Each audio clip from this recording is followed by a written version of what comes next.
Boa noite, meus irmãos. Prazer estar aqui novamente, agora à noite. Tivemos aqui um bom momento pela manhã e eu quero confessar que eu me sinto muito bem aqui na igreja. Primeiro que eu não preciso vir de paletó e gravata, eu acho isso joia. Segundo, porque é um espaço de reflexão e de reflexão das Escrituras.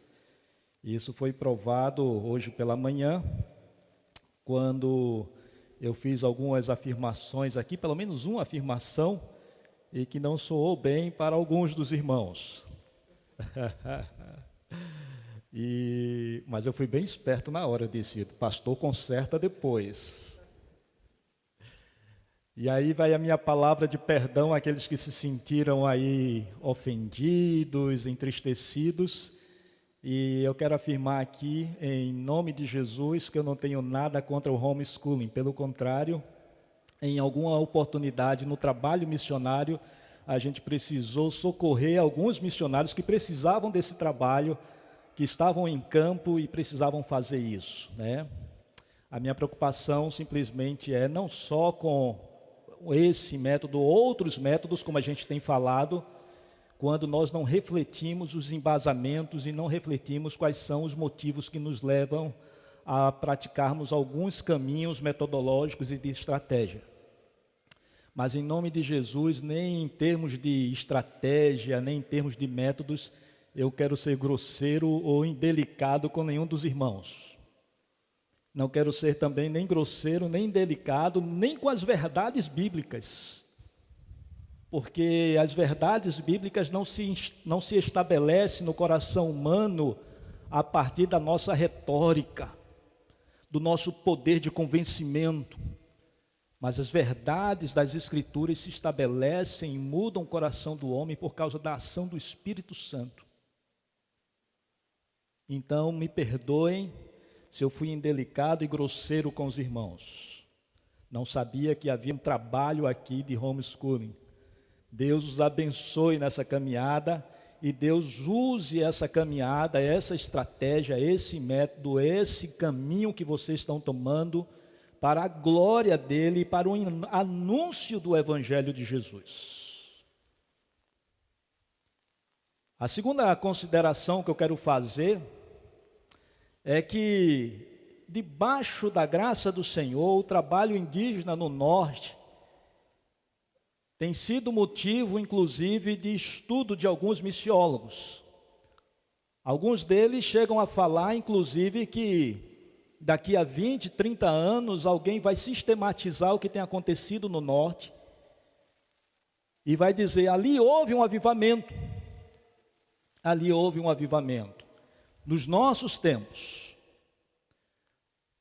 há 20, 30 anos atrás, eu vou ficar com 30 anos atrás para ninguém ficar sabendo a minha idade, mas eu era criança pequena lá na igreja presbiteriana do Pina, e eu ouvia os missionários de Novas Tribos e Meva falando, e eles diziam, o trabalho entre os indígenas é muito difícil, é um povo que não quer saber do Evangelho, do coração endurecido, amarrados, aprisionados.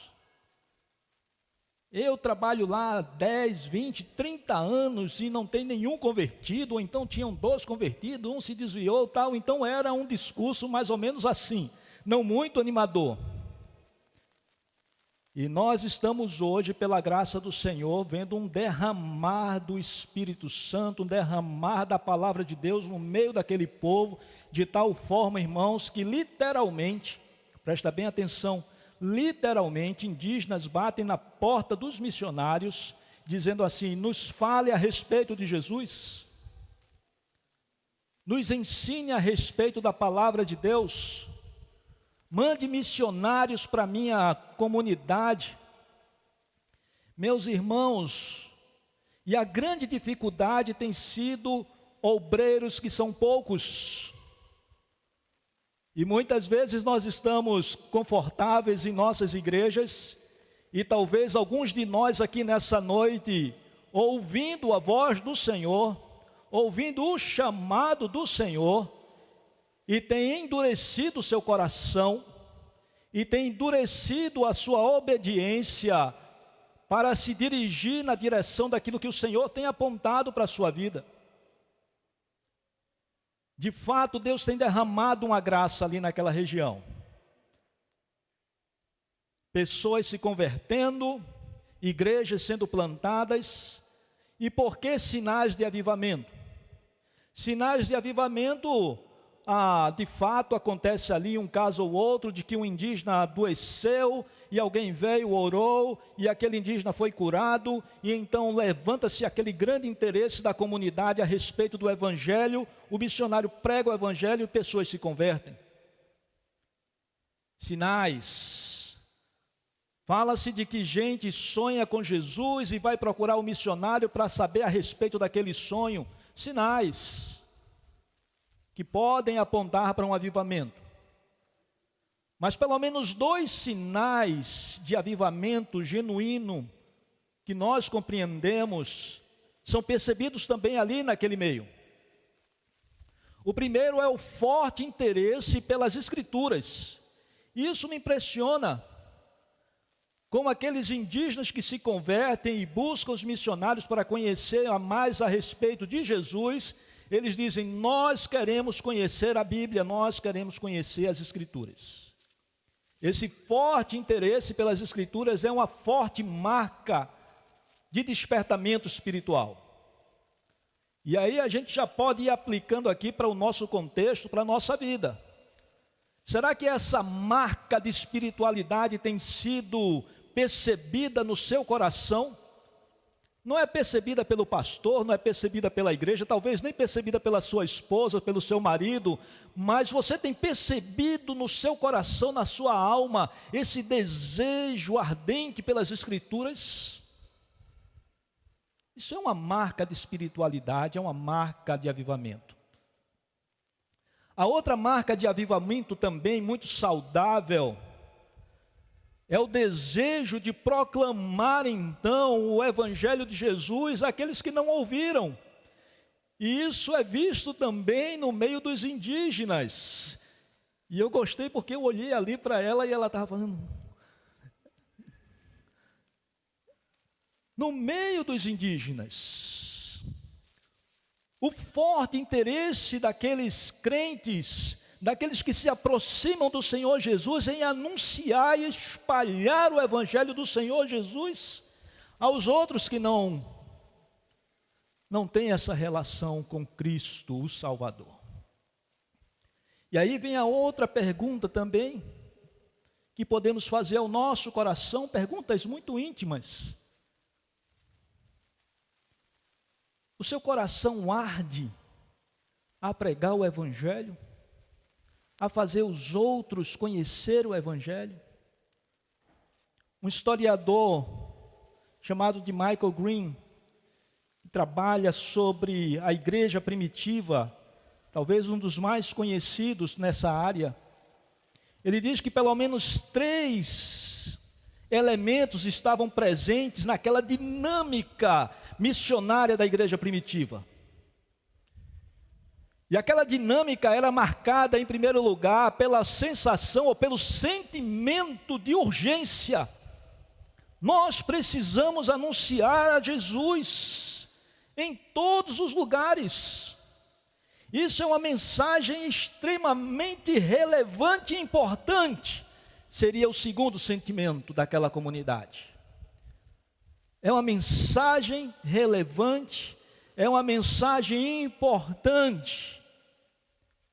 O Evangelho não é mais uma opção filosófica para a existência humana.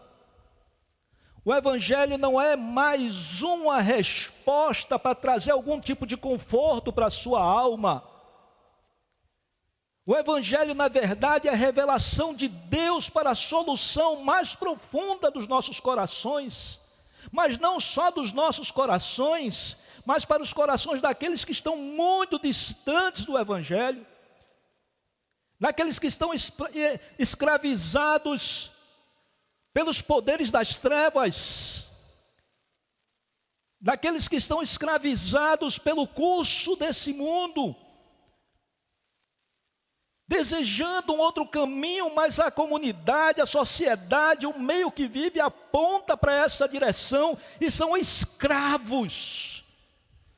São escravos da mídia, são escravos dos projetos econômicos, são escravos das forças filosóficas desse mundo, são escravos desejando uma outra coisa, um outro caminho que dê sentido, mas não conseguem, irmãos. Eles não conseguem. Muitas vezes apontamos para um, para outro, dizendo assim: olha só, que homem louco, que maconheiro, que homem mais pervertido, que homem sem jeito, que mulher mais louca. E apontamos os nossos dedos para elas, ou para eles, achando que é uma opção de vida. Não é uma opção de vida, é a escravidão. E a igreja primitiva pregava o evangelho porque tinha essa clareza de que o evangelho era a solução para o coração daquelas pessoas.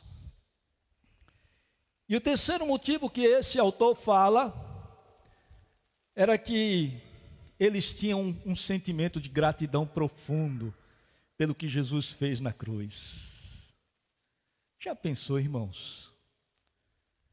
Não só a urgência, não só a importância e a relevância do evangelho, mas a clareza da obra de Jesus, a clareza do Deus Todo-Poderoso que se faz carne e habita entre nós, derrama o seu sangue, tem o seu corpo partido, e ele diz assim no seu coração: como eu posso me calar diante de tão grande salvação? Como eu posso me calar diante de tão grande presente? Oh, meus irmãos, em nome de Jesus, nessa noite, eu peço para que Ele, com o seu Espírito, possa nos conduzir à verdade, às verdades das Sagradas Escrituras, para que esses sentimentos possam arder no nosso coração, para que a gente não fique semelhante a um homem que certa vez me procurou.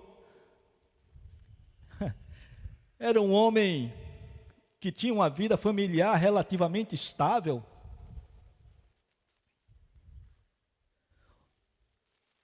tinha as suas finanças também equilibradas,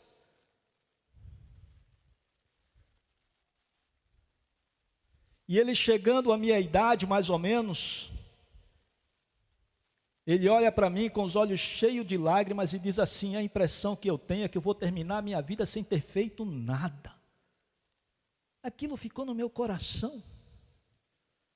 Um homem crente, com uma família estável, financeiramente estável, com a sensação de que está terminando a vida sem ter tido, alcançado absolutamente nada. Isso me faz pensar no texto também que lemos, quando Paulo termina a sua existência aqui na terra, preso como malfeitor, desprezado pelos seus amigos, num calabouço frio, úmido.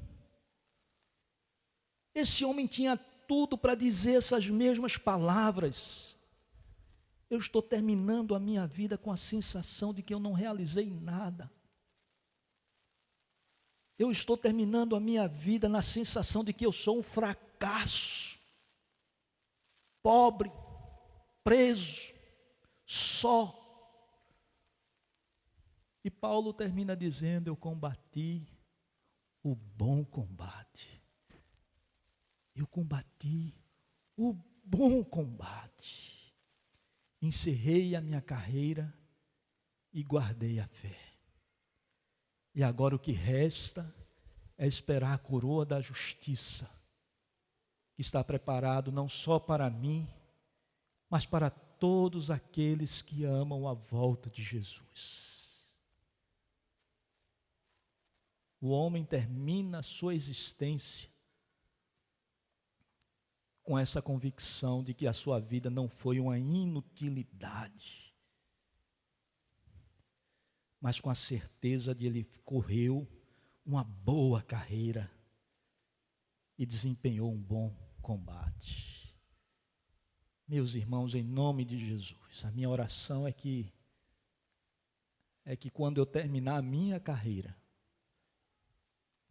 quando chegar ao meu fim, eu possa ter essa mesma sensação e esse mesmo discurso no meu coração: eu combati um bom combate. Talvez liso, talvez até mais liso do que eu já sou, mas com coração satisfeito e alegre no Senhor Jesus. Capítulo 17 de João. Oração sacerdotal de Jesus.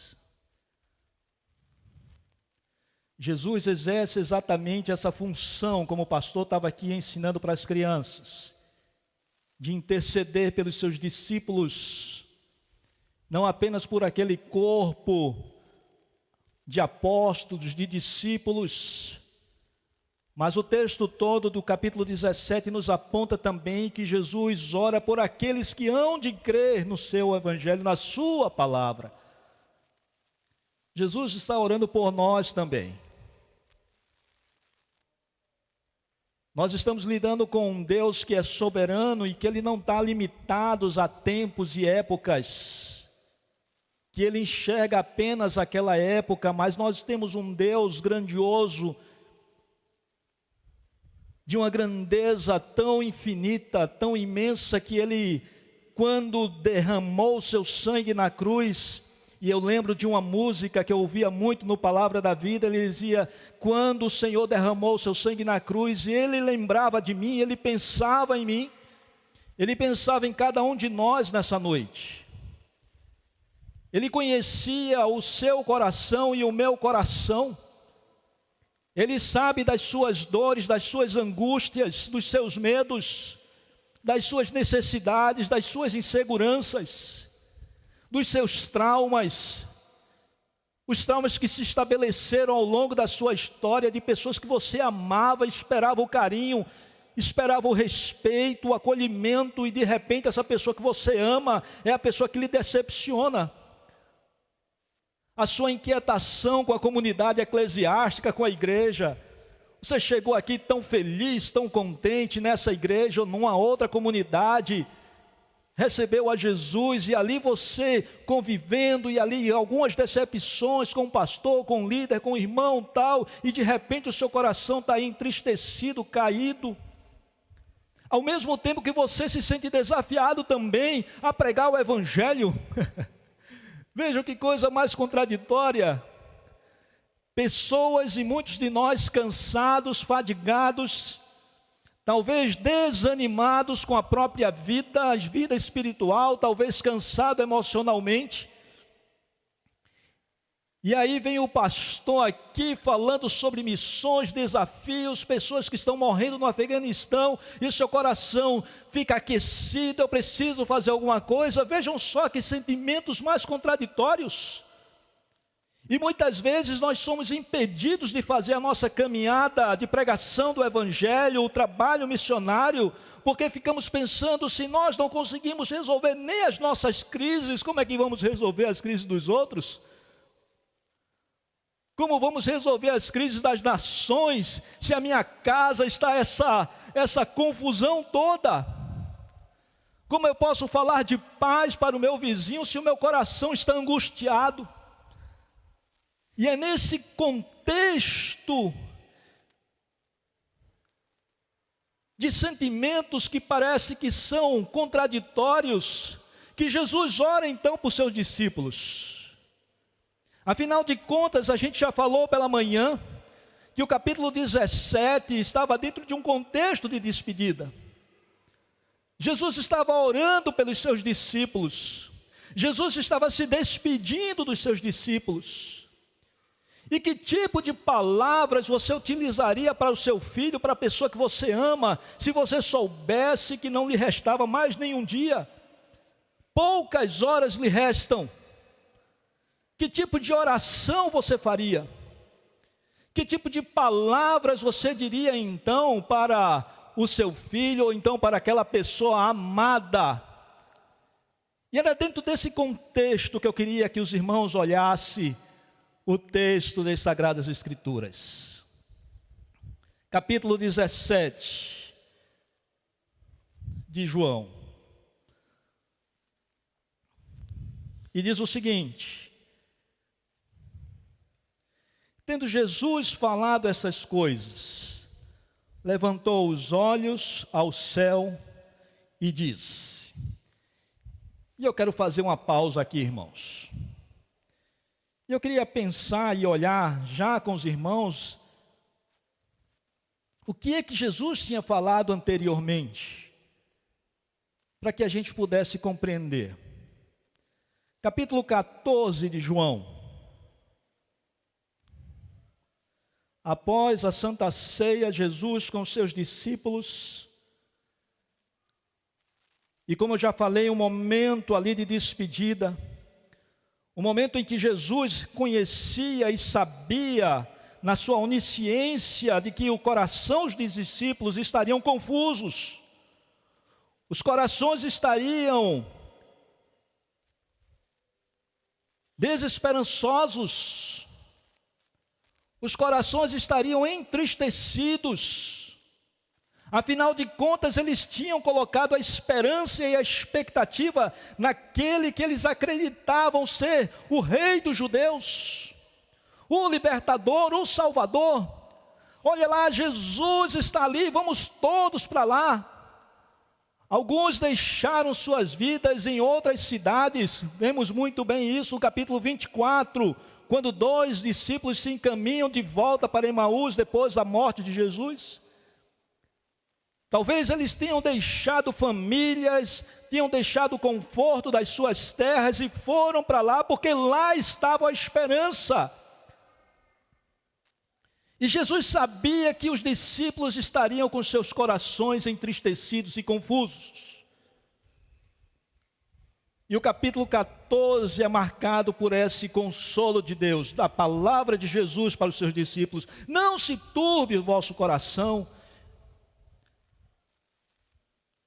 Não se permitam que os seus corações sejam perturbados pelas situações da vida.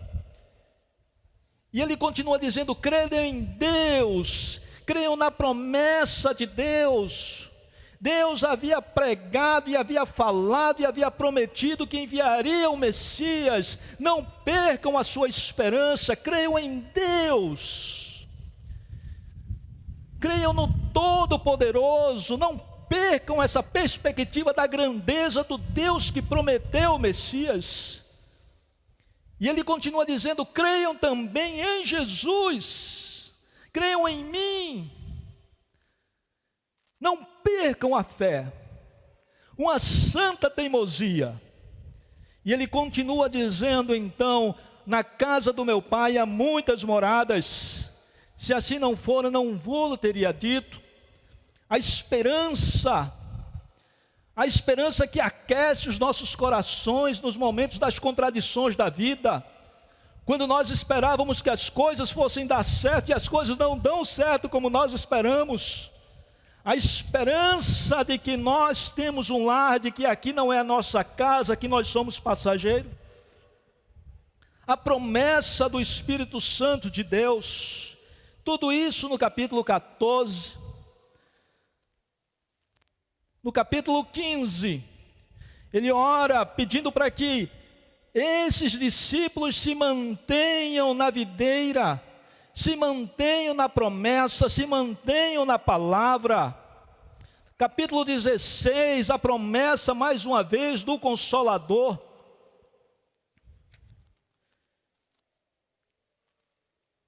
E a chamada também ao descanso da alma, com a paz que excede todo o entendimento. Vejam o final do capítulo 16, verso 33. Estas coisas vos tenho dito, para que tenhais paz em mim. No mundo passareis por aflições, mas tende bom ânimo, eu venci o mundo. Tenha um bom ânimo, tenha um bom ânimo, tenha um bom ânimo, não se turbe o vosso coração. Versículo capítulo 17. Tendo Jesus falado estas coisas, levantou os olhos aos céus e disse: Pai,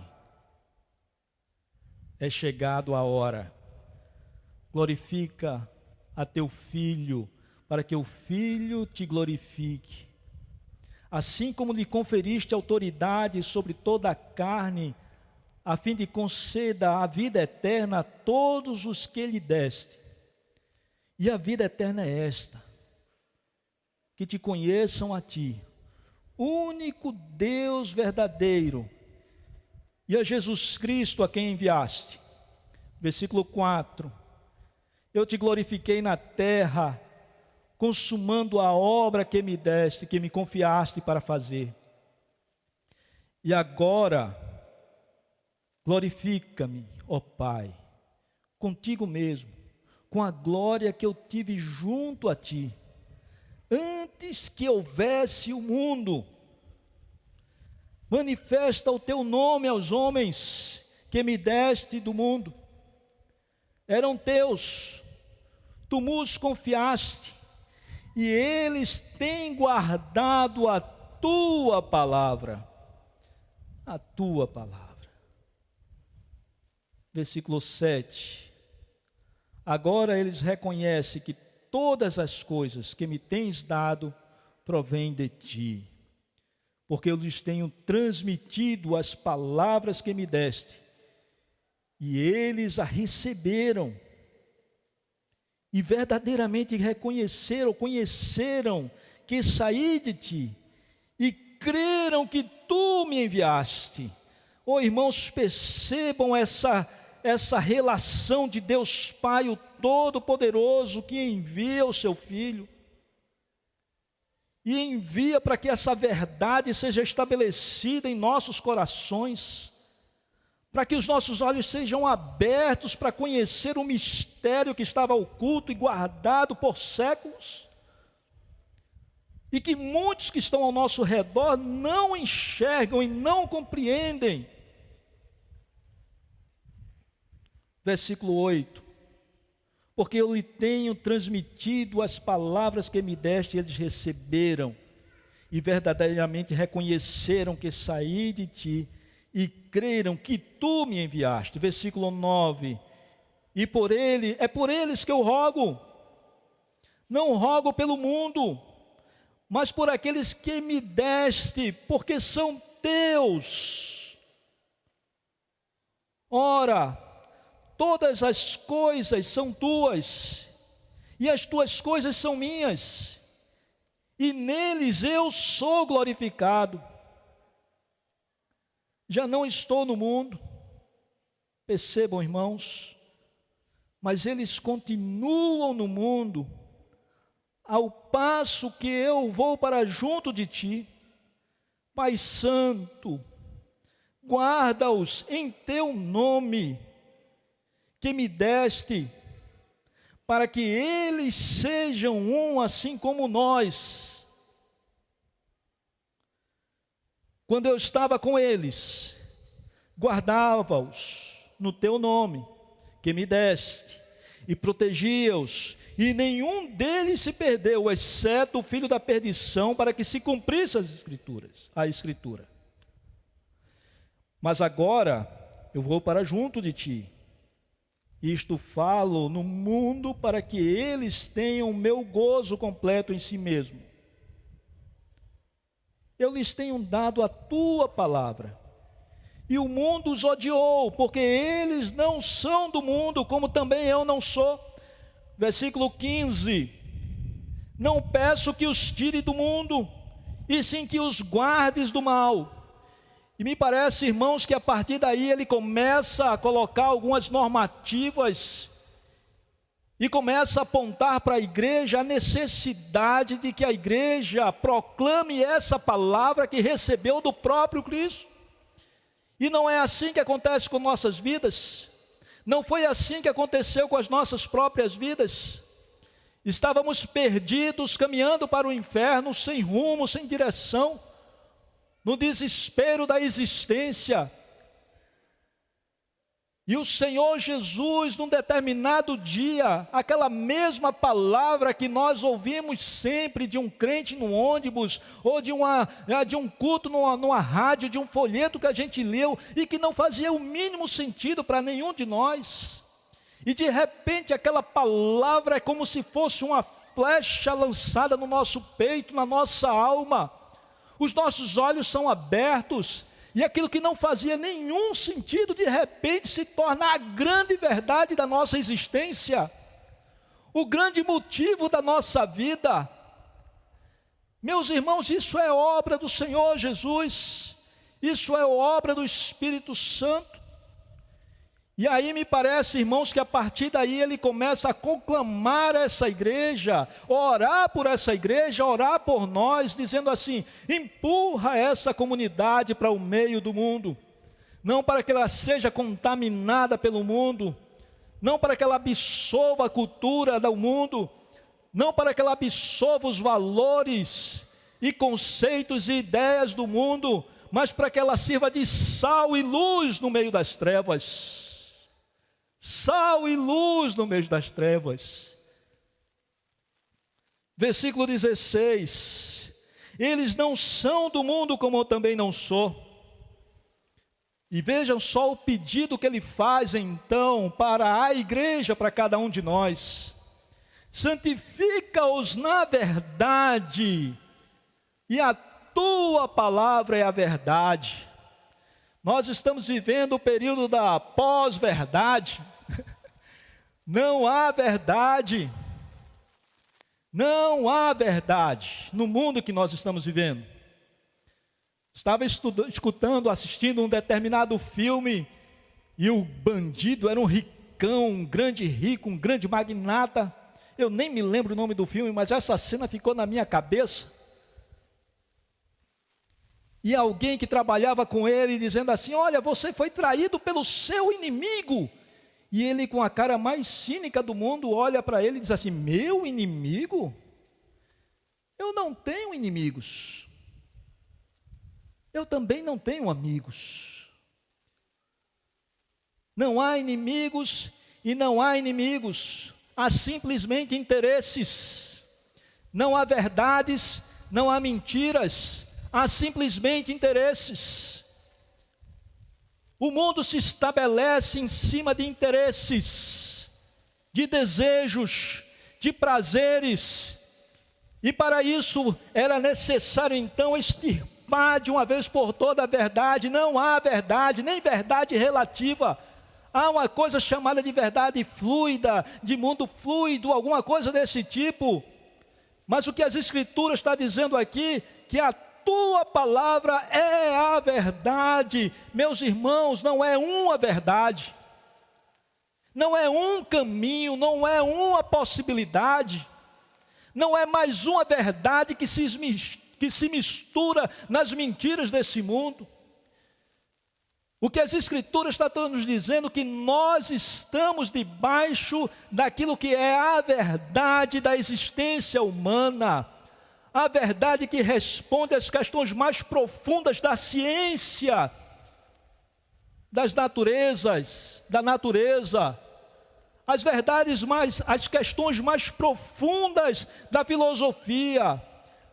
Nós estamos com a verdade, e a tua palavra, o Logos vivo de Deus, o próprio Cristo, ela é a verdade. Meus irmãos, precisamos crer nisso, precisamos abraçar isso.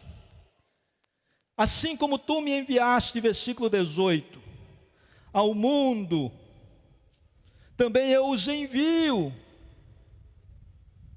Versículo 19, e a favor deles que eu me santifico a mim mesmo, para que eles também sejam santificados na verdade. Versículo 20: não rogo somente por estes, mas também por aqueles que vieram a crer em mim, por intermédio da tua palavra, a fim de que todos sejam um, como és tu, ó Pai, em mim, e eu em ti, também sejam eles em nós, para que o mundo creia que tu me enviastes. Eu lhes tenho transmitido a glória que me tens dado, para que sejam um como nós somos, eu neles e tu em mim, a fim de que sejam aperfeiçoados na unidade, para que o mundo conheça que tu me enviaste e os amaste, como também amaste a mim.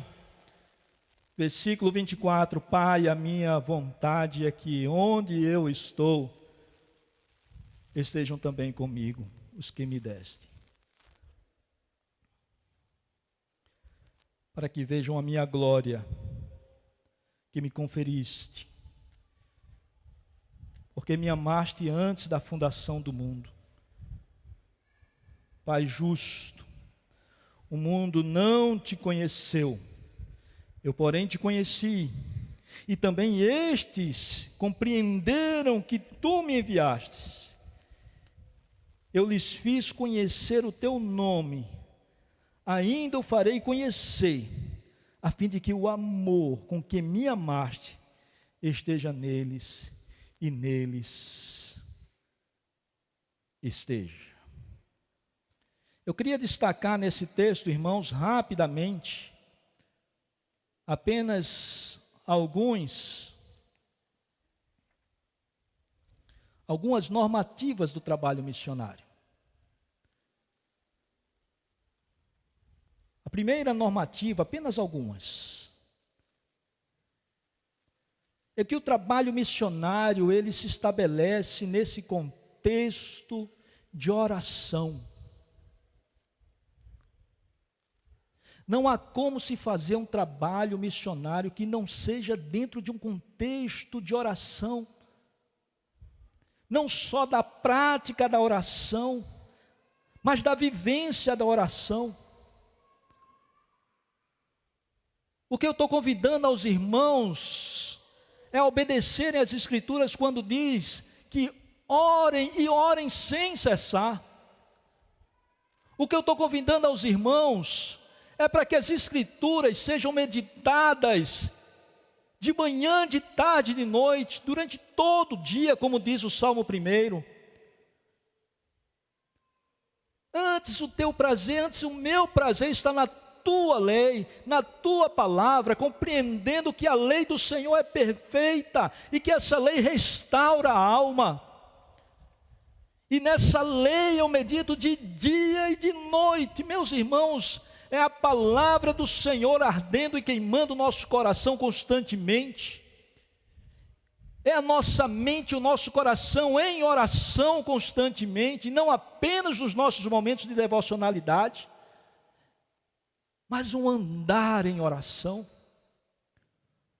É nesse ambiente de empatia com os perdidos que se estabelece a obra missionária.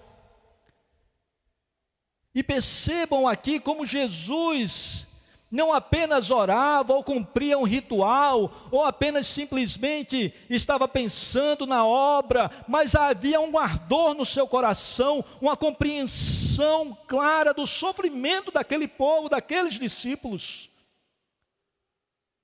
O trabalho missionário e a obra evangelística, ela precisa ser feita também debaixo desse sentimento, debaixo desse ambiente de oração empático. Não sei se os irmãos me compreendem. Muitas vezes nós somos muito simpáticos com o sofrimento do outro, né, irmãos? Alguém está ao nosso lado, nosso vizinho, e ele está ali com algum problema, alguma enfermidade, e a gente diz, eu vou orar pelo irmão, e ora de lá de longe, e não chega nem perto para não pegar nem Covid, né, e nenhuma outra enfermidade. Não estou estimulando ninguém a abraçar ninguém com Covid, viu, meus irmãos? Mas eu estou estimulando os irmãos a não apenas terem esse sentimento de simpatia pelo sofrimento do outro, mas de empatia, de sofrer com. Me impressiona o livro de Hebreus, o escritor Hebreus, que diz que aquela comunidade não apenas orava pelos que estavam sendo presos, mas eles se compadeciam, sofriam com aqueles que estavam encarcerados. Meus irmãos, quando nós ouvimos a respeito do Afeganistão, de que cristãos, irmãos nossos estão morrendo, que tipo de sentimento se estabelece no seu coração? Uma simpatia pelo trabalho missionário lá no Afeganistão? Ou o seu coração arde? O seu coração queima? Mas normalmente nós não queremos sofrer. Nós fazemos tudo para não sofrer. E o sofrimento de fato não é bom. Eu não vivo pedindo, pelo amor de Deus, vem então sofrimento, eu preciso de provações e angústias. Eu não quero isso para a minha vida. Mas eu preciso compreender que essa caminhada com o Senhor Jesus desperta na minha alma, no meu coração, sensibilidades que nos levam ao sofrimento, que nos levam à compaixão e que nos levam à oração. Não a oração simplesmente pela ordem e pela consciência de que precisamos orar, mas porque o meu coração dói juntamente com aqueles que estão sofrendo. E era assim que Jesus orava. E me parece então, irmãos, que a obra missionária e que o trabalho evangelístico ele precisa ser revestido desse sentimento de empatia, de sofrimento com. E essa compreensão clara de que o Evangelho é a resposta e é a solução para as angústias do coração de qualquer humano. Por isso que Jesus, quando termina o capítulo 13, aqui o capítulo 16, ele diz: eu deixo-vos a paz, a minha paz eu vos dou, e não dou como o mundo a dá.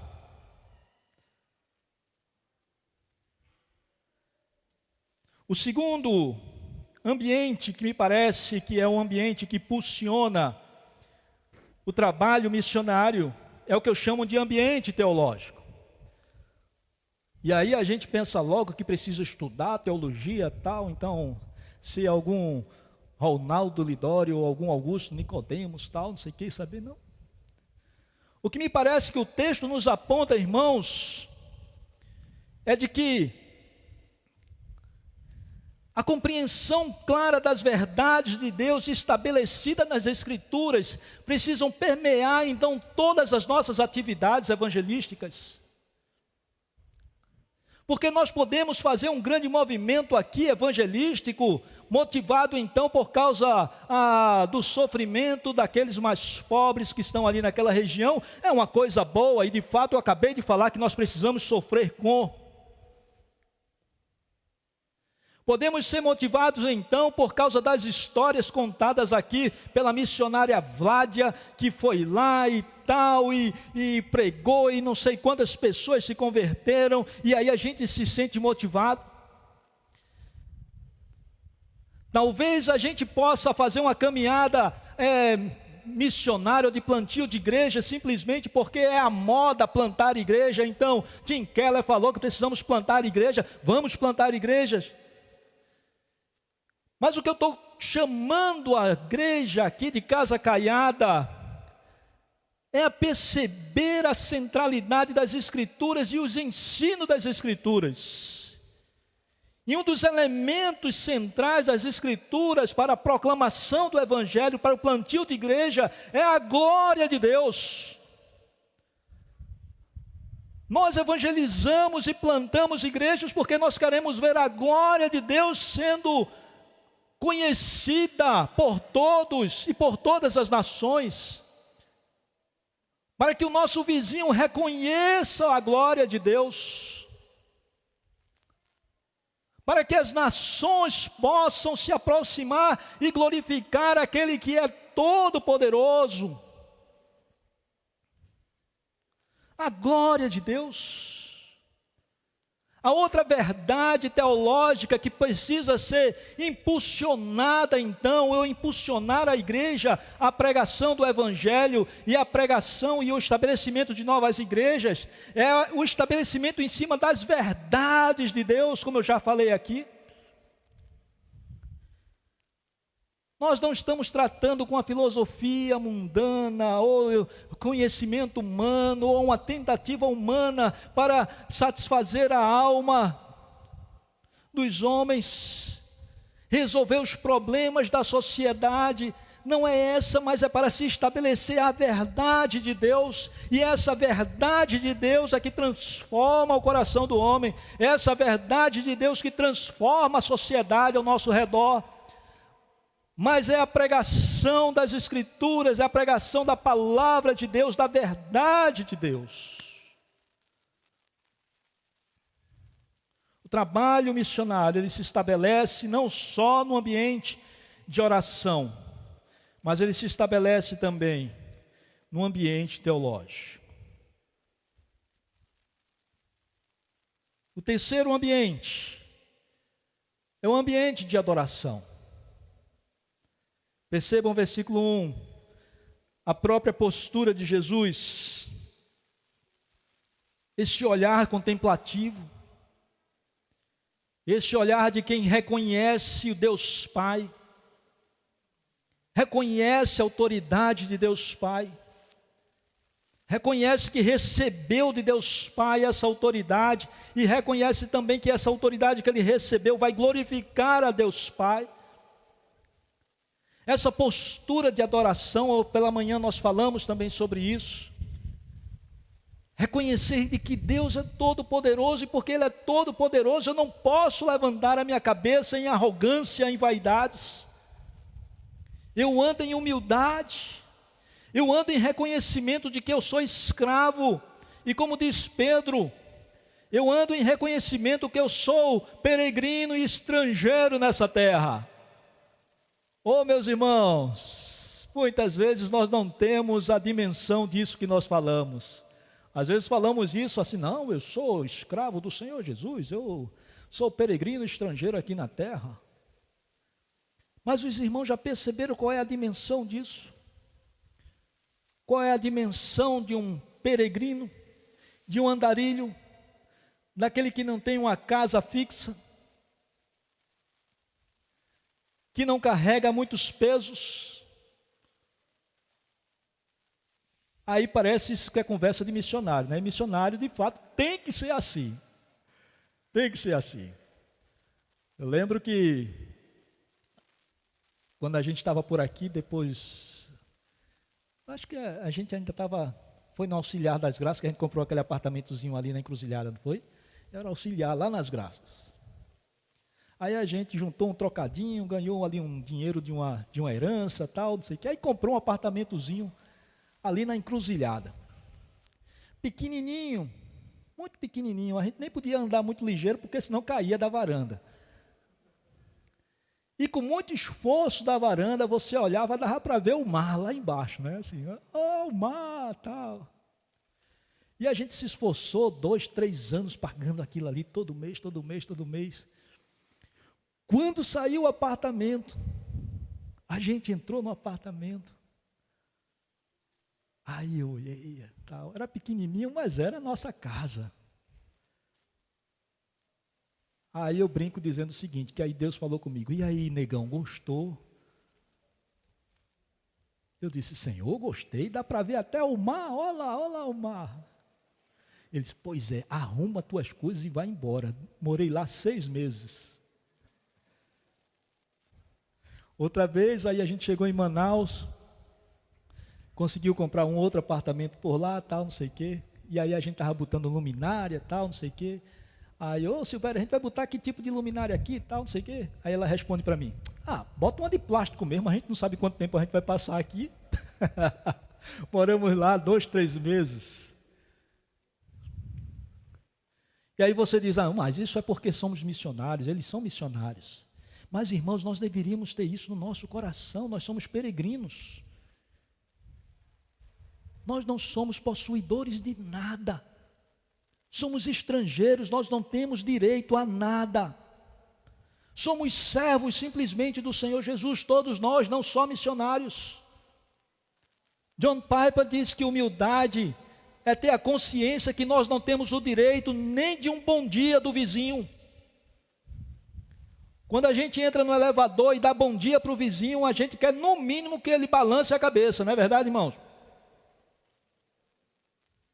Se ele não balançar a cabeça, nós podemos até perder o dia, porque a gente diz assim, isso é um cavalo, um estúpido, eu dou o bom dia para ele, ele não fala nada para mim, eu tenho o direito de receber pelo menos um bom dia de volta.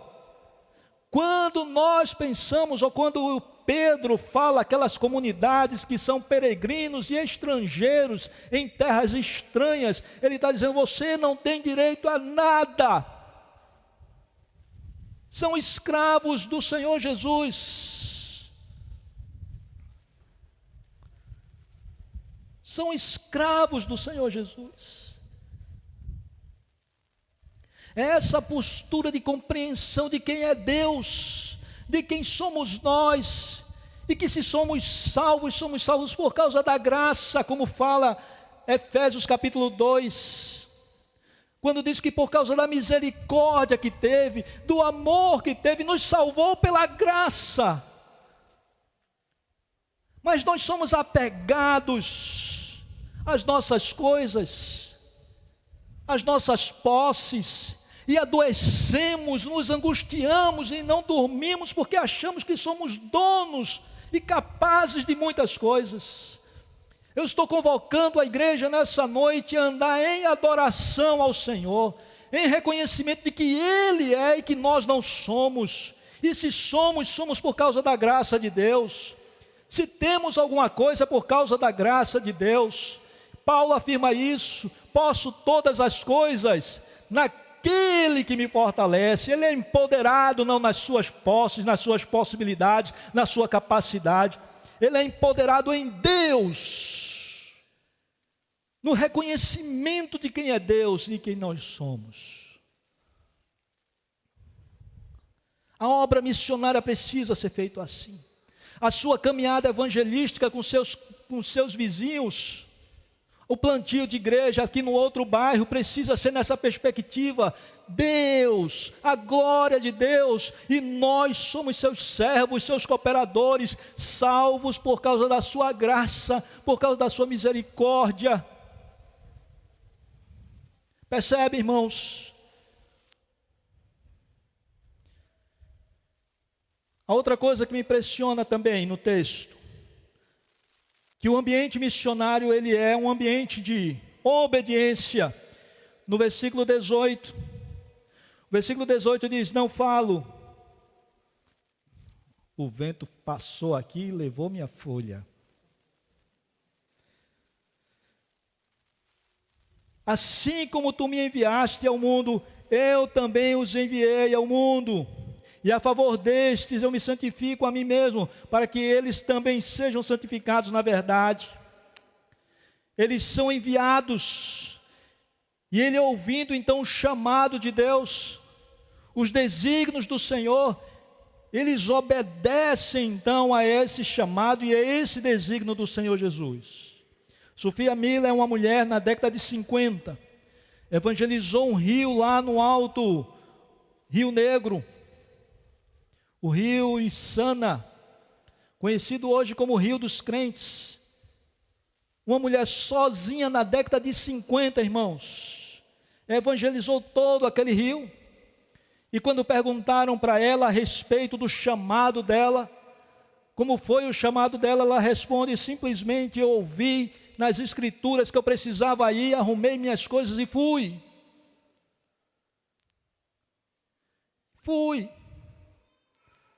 E nós estamos ouvindo todos os domingos, domingo após domingo, que nós precisamos proclamar o Evangelho, precisamos anunciar o Evangelho, precisamos falar do Evangelho aos nossos vizinhos, precisamos plantar novas igrejas, precisamos enviar missionários, precisamos ir como missionários, e ainda ficamos esperando não sei o que, tal, que um anjo talvez de luz apareça.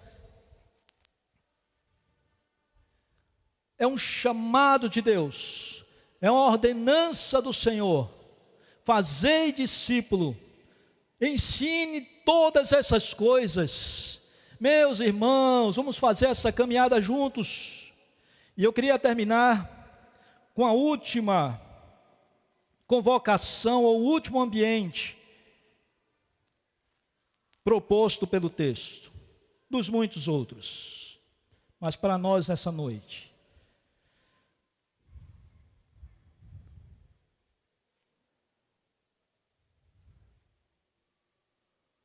Versículo 23.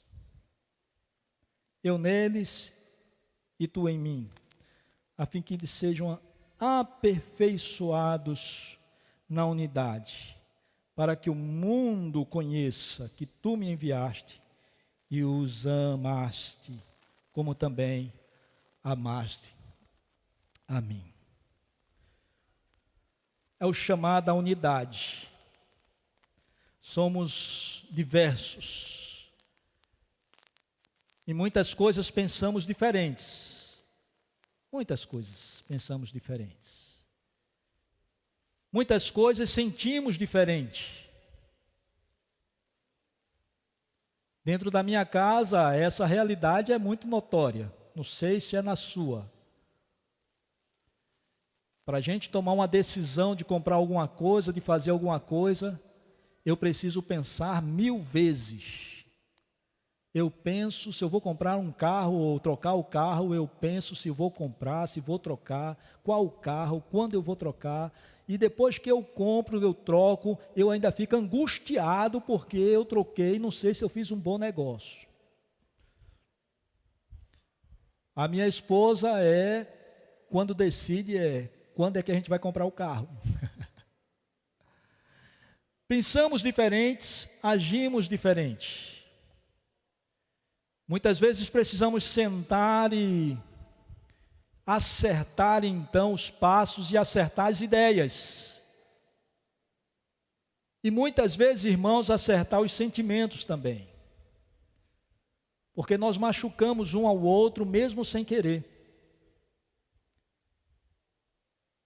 Quantas vezes machuquei a minha filha ou as minhas filhas? Quantas vezes também fui machucado por elas? E precisamos nos acertar. Mas uma coisa que eu venho orando ao Senhor é que a sua presença na minha casa seja tão clara,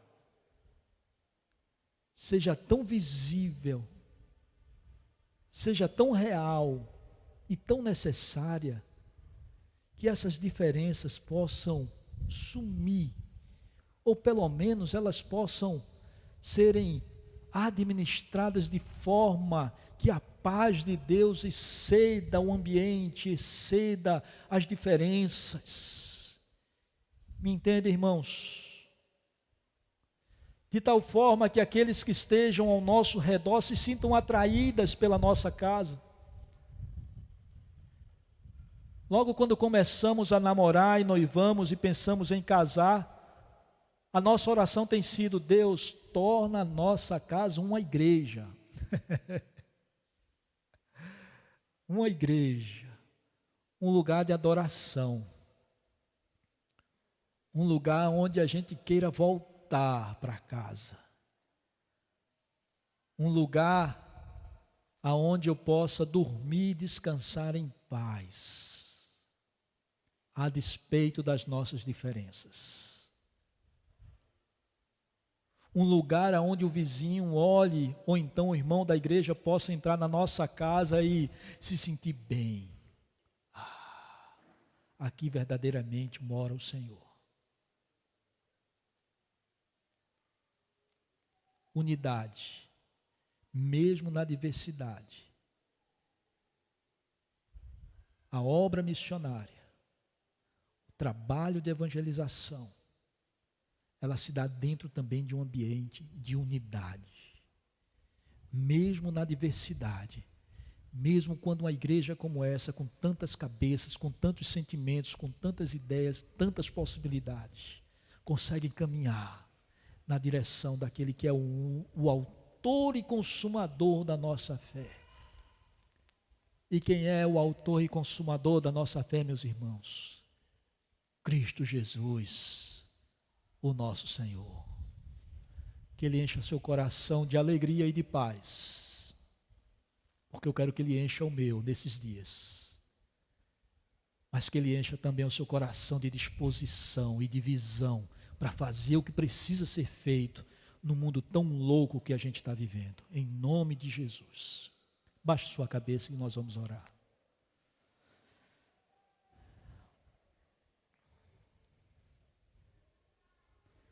Tu és o Deus que sonda os corações. Não há nenhum coração nessa noite aqui que possa se esconder da tua presença e do teu Espírito. Não há nenhuma dúvida, nenhuma insegurança que possa ser camuflada diante da tua presença. Por isso eu clamo agora a Ti, ó Deus, que o Senhor nos dê a coragem de confessar os nossos pecados. Porque nós não estamos lidando com Deus tirano, como o mundo fala aí.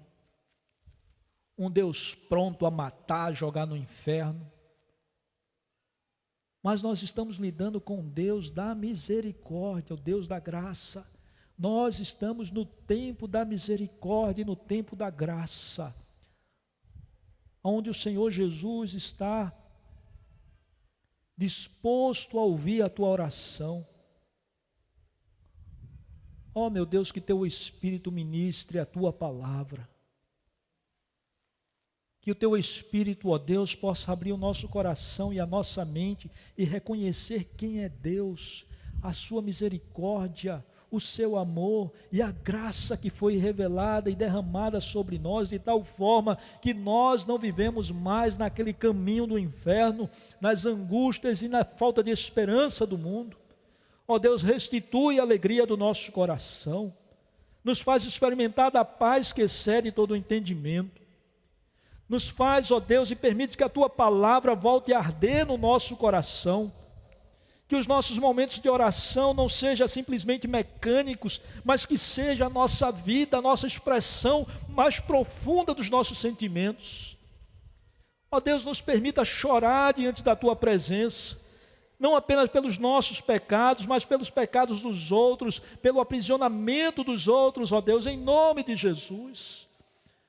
Concede, ó Pai amado, que a nossa caminhada seja uma caminhada na devocionalidade, na adoração, na espiritualidade, na compaixão, ó Deus, e não apenas nos ritos, nos rituais. Meu Deus, guarda-nos. Os dias são maus, o mundo é mau. A Tua palavra diz que o mundo jaz no maligno, mas a Tua palavra também acabou de nos informar que o Senhor nos guarda e nos santifica, e santifica na Tua verdade. A Tua palavra é a verdade, o Teu Espírito nos conduz. Então, ó Deus, faz com que essas verdades brotem no nosso coração e na nossa alma. Em nome de Jesus, nós precisamos do Senhor. Nós precisamos do Senhor para que a gente não venha cair em tentação. Nós precisamos do Senhor para que a gente não venha cair em depressão. Nós precisamos do Senhor para que a gente não venha esmorecer na fé. Nós precisamos do Senhor para que possa nos dar sentido para a vida, caminhos na vida. Nós precisamos do Senhor para tudo. Então, ó Deus, em nome de Jesus, ouve as orações nessa noite de cada coração aqui.